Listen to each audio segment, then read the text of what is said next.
of special interests. It's so clear, it's nakedly clear. He reminds me of the old line politicians in America in the smokestack days. He comes from a smokestack state. He acts like a smokestack politician. He's as cheap as they come. It looks like they could buy him for a Thanksgiving turkey and a trip to Jacksonville over the holidays to go with it. This guy would do anything for a freebie. It's a disgrace. The Republican Party Republican Party, excuse me. I'll stop the sentence right there. There is no Republican Party. There's just a group of lobbyists, as far as I can tell. Pauline, I'm sending you a copy of Countdown to Mecca. 855-400-7282 is the phone number. I'll be right back. Join the Savage Nation. Call now. 855-400-SAVAGE. 855-400-7282. Savage. Your Savage Nation is sponsored by SwissAmerica.com. It's the only company I trust for tangible assets, gold and silver. Call 800-BUI-COIN. Some of the most left-wing Democrats come from some of the most depressed areas in America. Louise Slaughter, for example, of New York. She lives in an area where the jobs have been exported with NAFTA and GATT. The cities are gutted out. Even she said she couldn't vote for it because she would have been thrown out on her dirty dress. But here in California, the Hall of Shame begins. The Silicon Valley pigs Thursday made a major push for Obama's trade deal, and we have the names. In a letter sent to House members yesterday, 27 Aztecs from companies including, here they go, AT&T, IBM, Microsoft, Hewlett-Packard, eBay, Cisco, Intel, and Xerox lobbied very, very hard for Obama's sellout on trade. I can read the letter, and the letter is full of crap. It's all about lower wages. That's all it is. They give a whole rigmarole about protection this and protection that, and they'll protect us in the age of free flow of data. It's nonsense. It's all about L1 intracompany transferees and B1 business visa programs, so far as I can tell. Now, if you look around you in America, you see a country that you don't even know is yours anymore. And you wonder, where are they all coming from? Why are they all here? Where'd they come from? How did we get so many of them? You think all of them are illegal aliens who snuck across the border from Mexico. Well, a majority of them are. But that's not where they came from. Many of them are basically guest workers in these big corporations that I have just mentioned and others. Do you understand this? They're bringing them in on L1 intracompany transfers. They're paying them foreign wages, undermining the wages of Americans. Those are the people you see walking around the cities. They didn't sneak into this country. They were rubber stamped into this country in order to let these corporations and others lower their labor costs. It's as simple as that. So why is it we in America can't stop this? It's because Bill Clinton sold America out with GATT. Bill Clinton sold America out with NAFTA. That's how he's cashed in so well. What do you think they pay him all that money for? Because they like to hear his kindly little voice? This is how they make money. They do the bidding of various and sundry corporations and countries, and then when they're out of office, they collect hundreds of millions of dollars in so-called speeches. But let's get back to this. The multilateral GATS agreement, of which the United States is a party, limits the United States government's ability to change the rules on H-1B and L-1 guest worker visas. We can't change them. And so when we want to raise visa fees, the Indian government cries foul and threatens to go to the WTO to complain about us. One last note. Where are all these people from Chile coming from in Singapore in the United States? Barack Obama signed the U.S.-Chile and U.S.-Singapore trade deal. They included new guest worker programs similar to the H-1B and constraints on the U.S. government's ability to set rules on L1 intracompany transfers. So America was then flooded with cheaper workers from Chile and Singapore. So don't assume they're all coming here over the border. They're being ushered in by these greedy corporations run by men who make the Aztecs who pillaged Central and South America look like benevolent tourists. Join the Savage Nation. Call now. 855-400-SAVAGE. 855-400-7282. Savage.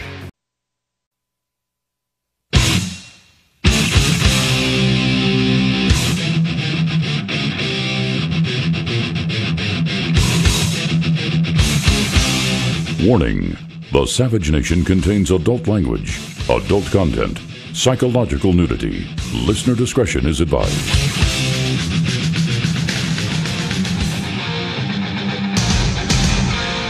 And now, America's most exciting radio talk show, The Savage Nation, home of unprotected talk, borders, language, culture. And here he is, Michael Savage. And so while I'm a big supporter of TAA, if TAA slows down the fast track, I am prepared to vote against TAA, because then its defeat, sad to say, is the only way that we will be able to slow down the fast track. I will be voting today to slow down the fast track. Nancy. We don't need the whole thing. You got the picture. The bully. The bully lobbied her. The bully lobbied everyone else. He got off the golf game. He changed his morning routine. I don't know what he does in the morning, but he's never seen in the morning, or rarely seen in the morning. Today he went to Capitol Hill, the bully, and try to bulldoze everyone into voting for this sellout, this corporate crony capitalism, this sellout of American workers. And even Pelosi didn't go for it for one reason. It's not that she loves the American worker. I mean, let's be clear. She's a wackadoodle progressive. We know what she stands for. But she's closely tied into the American Union movement, which she's entitled to be. And so when Mr. Trumka of the AFL-CIO came out against it, she obviously came out against it. Now, why would he come out against it? What, does he love the workers so much all of a sudden? I don't think so. What is a union?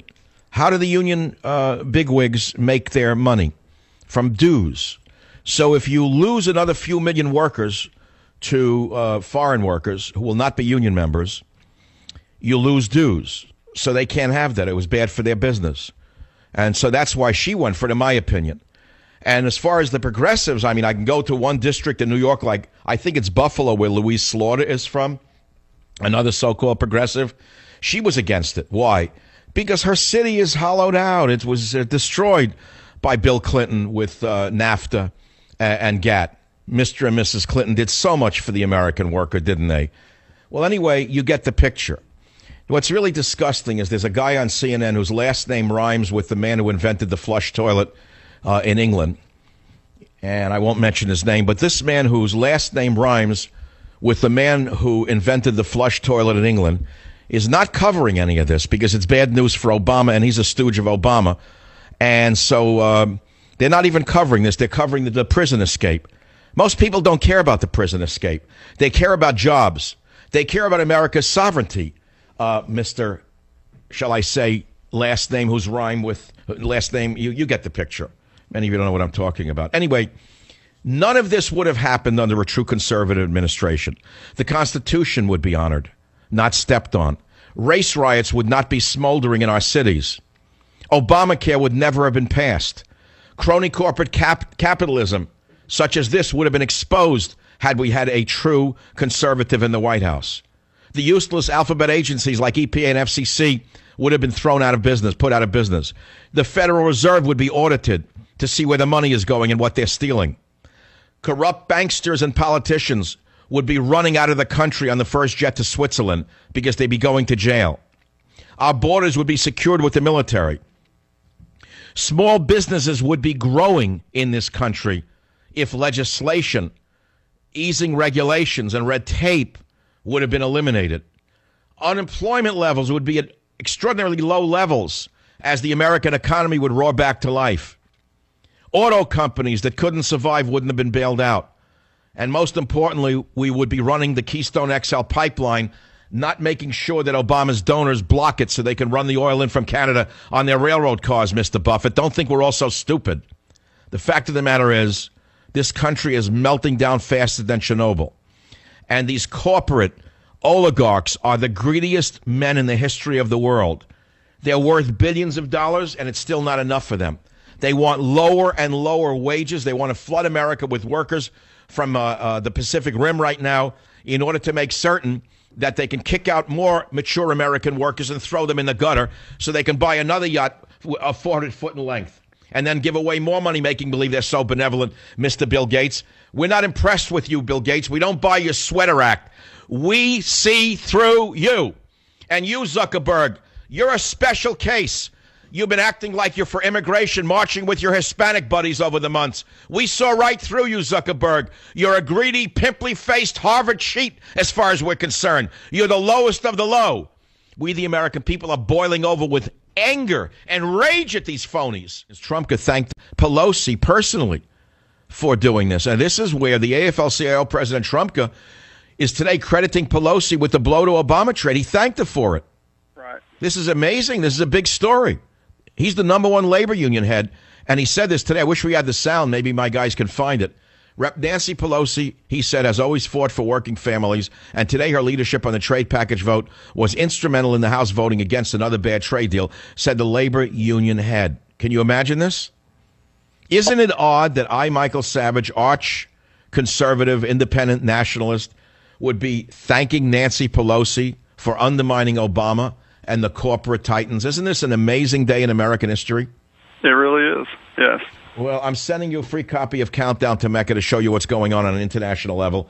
It's a great read for Father's Day. You know, I couldn't wait to get up today. I didn't sleep very well last night. I was tossing and turning all night. Why?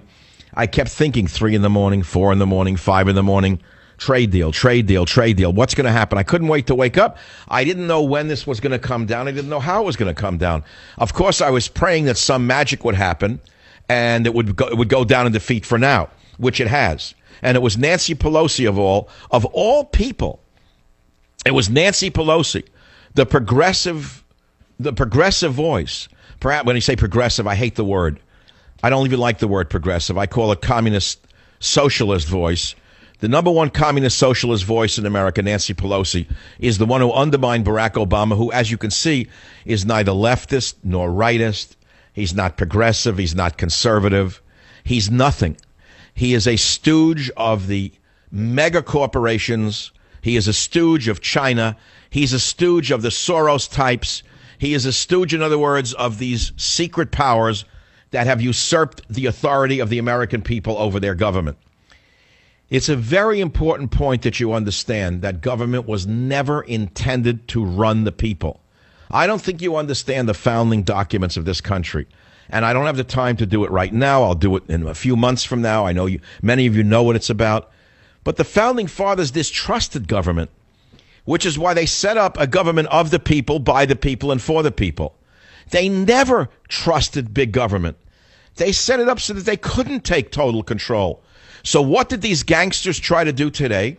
They knew they couldn't get control of the people through Congress because it would be too visible. So these gangsters try to create a trade deal which would have given the bully-in-chief the power to set policy in areas such as immigration, bypassing the people altogether. This is exactly what the founding fathers warned us against. The devils are in the halls of Congress, and there's no better quote on this than the quote that I put from Cicero in the front of one of my books many years ago. I have to find it without knocking my equipment over. It's in the beginning of a book that I published in 2005. After all, I am a writer as well as a broadcaster, so I have to refer to my own books. You'll have to pardon me if it gets tiresome, but after 30-some-odd books, sometimes you have to quote yourself. Since everyone else is quoting you without attribution, I may as well quote myself. But back in 2003, I published a book entitled The Enemy Within. It's actually the last time I actually looked good on a book cover.